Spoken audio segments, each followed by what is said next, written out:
Halo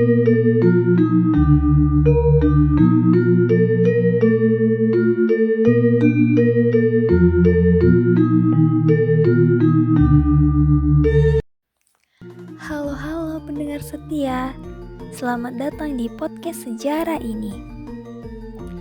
Hari ini kita akan menjelajahi Candi Prambanan, candi yang megah di tanah Jawa Tengah yang berdiri sebagai saksi bisu cinta yang tragis, yang memiliki dedikasi kepada dewa-dewa Hindu dan pertarungan kekuasaan di era Kerajaan Mataram kuno pada abad ke-9. Melalui mata Roro Jonggrang, putri yang sangat cantik, yang legendaris, kita akan mengungkapkan kisah pembangunan candi ini oleh Raja Bandung Bondowoso.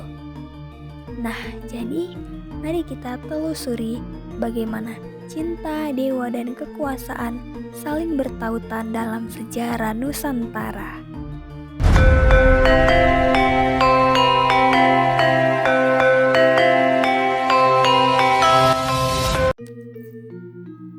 Aku adalah Roro Jonggrang, putri dari Raja Boko di Kerajaan Pengging. Hidupku berubah drastis ketika ayahku dikalahkan oleh Raja Bandung Bondowoso dari Kerajaan Mataram. Dalam legenda yang diceritakan secara turun-temurun, aku dipaksa untuk menikah dengan Bandung dan untuk menghindari perang yang lebih lanjut. Tetapi aku memiliki syarat yang harus ia penuhi, yaitu membangun 1000 candi untukku dalam semalam. Tetapi aku berpikir itu adalah hal yang mustahil. Namun sayangnya, dewa-dewa Hindu sepertinya mendukung dia. Pangeran Bandung Bondowoso dengan bantuan para jin dan kekuatan spiritual yang dimilikinya hampir menyelesaikan pembangunan candi tersebut. Dalam keputusasaan, aku pun memerintahkan para dayangku untuk menyalakan api dan menumbuk padi supaya ayam berkokok menipu waktu fajar. Hanya tersisa 1 candi saja yang belum selesai ia bangun,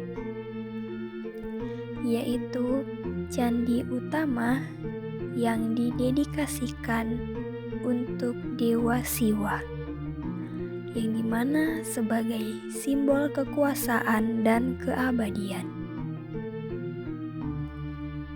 Candi Prambanan ini bukan hanya sekedar candi, ia adalah manifestasi kekuasaan Raja Rakai Pikatan, yaitu penguasa Mataram kuno, yang dibangun sekitar tahun 850 Masehi. Kompleks ini terdiri dari ratusan candi dengan candi utama setinggi 47 meter, dikelilingi oleh candi-candi kecil untuk dewa-dewa seperti Dewa Brahma dan Dewa Wisnu. Sebagai putri kerajaan, aku melihat bagaimana candi ini digunakan untuk memperkuat legitimasi seorang raja. Raja-raja Mataram percaya bahwa pembangunan candi adalah cara menghormati dewa-dewa dan memastikan keseimbangan kosmos serta menunjukkan kekuasaan mereka atas rakyat. Tetapi bagi saya, Prambanan juga simbol cinta yang terkutuk.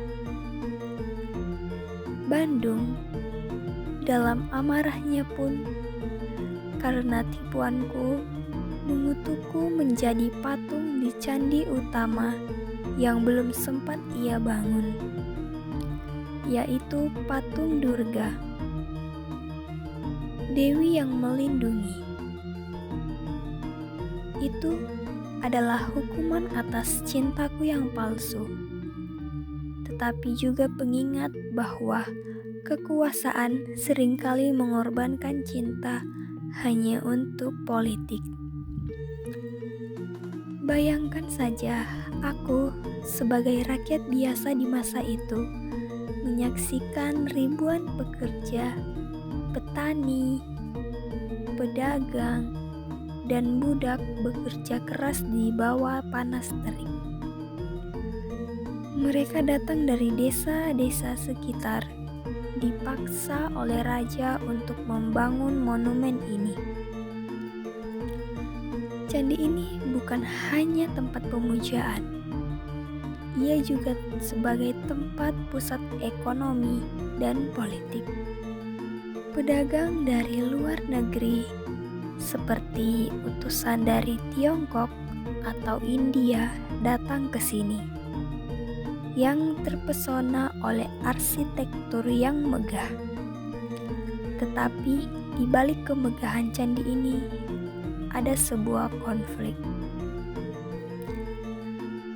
yang dimana kerajaan Mataram bersaing dengan Sriwijaya di Sumatera, dan Prambanan adalah cara untuk menunjukkan superioritas Hindu-Buddha di Jawa. Ketika aku menjadi patung, aku merasa seperti korban kekuasaan cinta yang seharusnya suci, yang hanya dijadikan alat untuk politik semata. Hari ini, reruntuhan Prambanan masih berdiri di kota Yogyakarta, yang dimana diapit oleh Gunung Merapi dan Gunung Merbabu. Ia adalah situs warisan dunia UNESCO yang mengingatkan kita kepada kejayaan budaya Jawa. Tetapi dari sudut pandangku, ia juga pelajaran tentang bagaimana kekuasaan bisa menghancurkan cinta dan bagaimana dewa-dewa menjadi saksi bisu atas ambisi manusia. Oke, baik teman-teman, dari kisah Prambanan ini, apa yang bisa kita petik untuk keadaan masa kini? Yang pertama yaitu cinta sejati tidak boleh dikorbankan hanya semata-mata demi kekuasaan, seperti yang aku alami. Yang kedua, candi ini menunjukkan kekayaan warisan Hindu di Indonesia, yang dimana mengajak kita untuk melestarikan situs-situs bersejarah. Ketiga, ia mengingatkan persatuan dalam keberagaman, di mana raja-raja dulu membangun identitas bangsa melalui seni dan spiritualitas. Mari kita jaga Prambanan sebagai simbol bahwa kekuasaan yang benar datang dari harmoni dengan dewa dan manusia, bukan dominasi.